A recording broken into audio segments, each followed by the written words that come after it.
Samael Aun told all of us that humanity moves in waves, and that when the human organisms, when the souls, rather, the essences, enter into humanoid bodies, they are given a limited window or time span within which to escape mechanical nature and enter into conscious evolution.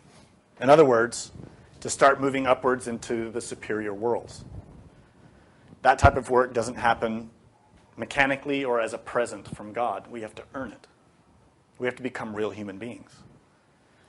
But nature is a system of laws, and one of those laws is that our time in between heaven and hell in a physical humanoid body is limited to 108 existences. That number 108 is deeply symbolic, but it also has a literal meaning. So it may be that we are on our 108th life. And since humanity moves in waves, we are all on our last lives. Which means that if we don't, in this life, succeed in gaining a foothold in the superior worlds, then our opportunity to take a new physical body is lost.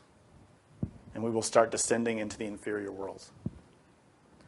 Now, naturally, this is subject to karma, cause and effect. There are many souls who are really bad, who don't get 108 lives. And there are a few souls who are really good, and so they earn a few more lives in order to keep working. So we have to define ourselves. If we do a lot of good for humanity, really help humanity in a very significant way, then we can earn an extra life. But that term, very significant, needs to be understood. You won't gain that just by attending a school or wearing the right spiritual clothing. You won't even gain it by giving $5 or $10 a week to a spiritual group. You have to make a significant contribution to the needs of humanity. And that can come in any number of forms. I mentioned Gandhi earlier, who made a significant contribution to the well-being of millions of people. It wasn't directly a spiritual thing that he did, but it improved the livelihood of many millions of people. He received the benefit of that action.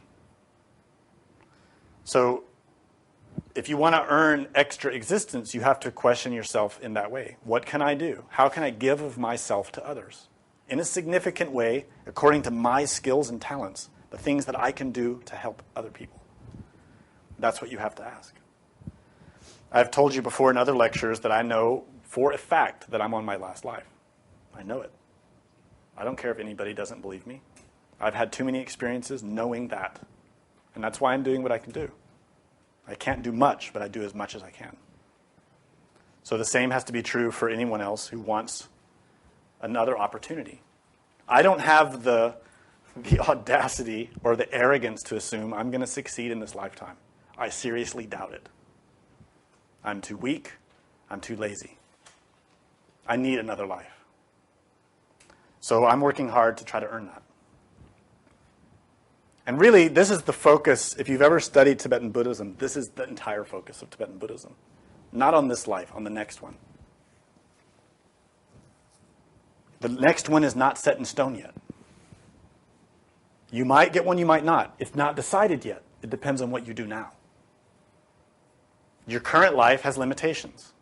At least you have the chance to practice spirituality, to practice gnosis.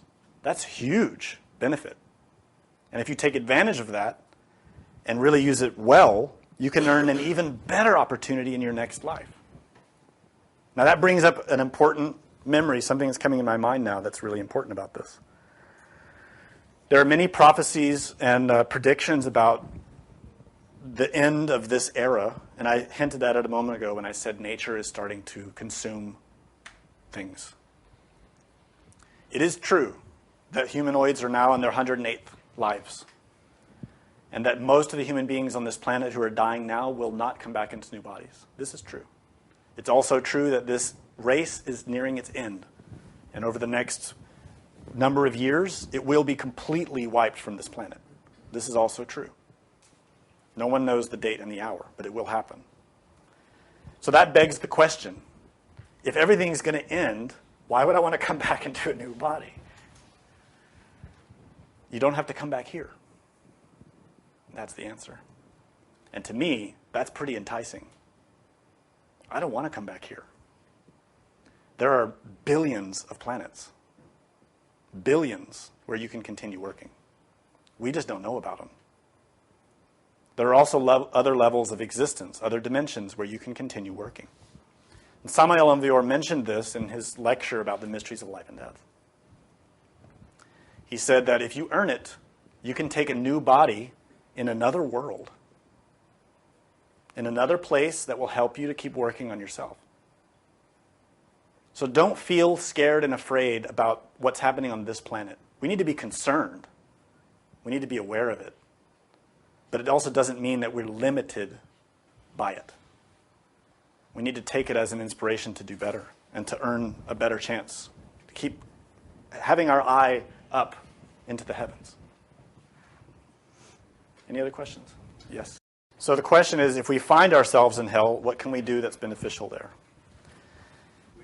Yeah, the answer depends on whether you're already dead or not. The answer depends on that. The reality is that we are in hell already. We just haven't realized it. This physical world is sinking into hell. Hell is defined by a complication of energy, where the laws become more and more complicated in order to reduce matter down to its simplest forms. That's what hell does. It applies more and more laws to break down matter and energy. That's happening all around us. The proof of it is to visit any big city and see how complicated suffering is becoming. How difficult. It is the sinking of matter and energy into deeper and deeper laws to start the process of purification. And we can also see nature reflecting that change. Nature is starting to implement that process of breaking things down. And if you don't believe me, just watch the news. It's been happening, it's been building for a century. And it's going to continue building. Is there another question? If we find ourselves in hell, is there anything beneficial that we can do there? Or is there nothing to do but to go through the purification? If you awaken consciousness in hell, good. Become aware of it. Learn about it. Try and find out why you are where you are. If you are there, it's because you belong there. So what brought you there? If you still have a physical body, then take advantage of that experience so that you don't have to go back there when you lose that physical body. So I would suggest that you pray to your Divine Mother and ask her to teach you why you're there and how to change it. If you awaken consciousness in hell after you've already lost your physical body, you can do the same thing, but it's going to be more difficult for you. You're going to have to make some pretty serious negotiations to change your situation. It won't be easy. It can be done. The door to repentance is always open. On that note, I should mention something. This whole process that I explained today about what happens after death, when we review our life experience and then we appear in the courts, there's an opportunity there to make a negotiation. You can negotiate your path, but not if you're not aware that you're there. If you're not aware of being in that court when you're dead, how can you negotiate? You need to be awake. So if you awaken consciousness and die, and then you're awake when your case is presented to the court, you can make an appeal. They have lawyers there in that court. It sounds weird, but there are beings who will intercede on your behalf and who will help you make deals and arrangements so that you can continue working on yourself in a new physical body with the circumstances necessary to do so. But you will have to pay for it. Everything costs something. If you're willing to make that kind of exchange, it can be done. You can even make that arrangement now. But to do it, you need cognizance. You need to be awake. And this is an obstacle that many students get caught in. They work on the ego and work on the ego, but they don't really believe in it because they've never experienced anything else. This is why experiences in the superior worlds are important.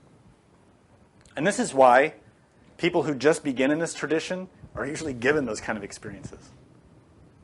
You'll hear many beginners who arrive here in this teaching and start having experiences with angels and Buddhas and masters, and they get all inspired because that's the being showing them you can have something more than just pornography and money and suffering all the time. There is something more. And the second part of that question was, why do masters fall? If we can work on ourselves in those superior levels, why do they fall? They fall because they fall victim to desire, just like anyone, but more subtle forms of desire. The truth is, whatever world we're in, wherever we are, we can work on ourselves because the work is about the consciousness developing itself, knowing itself. Whether we're in hell or in the physical world or in heaven, our focus should be on that, learning about the true nature of the consciousness. That true nature is the absolute. It is not an I, a superior I, or a being. That is not its true nature. And in any place and time, we can turn our inquiry into that nature and learn about it. So there's never an excuse, I can't work on myself. That's a lie. In every moment of every day and night, you can work and learn just by inquiring back to where that attention is coming from. Where is your attention coming from? Your true nature.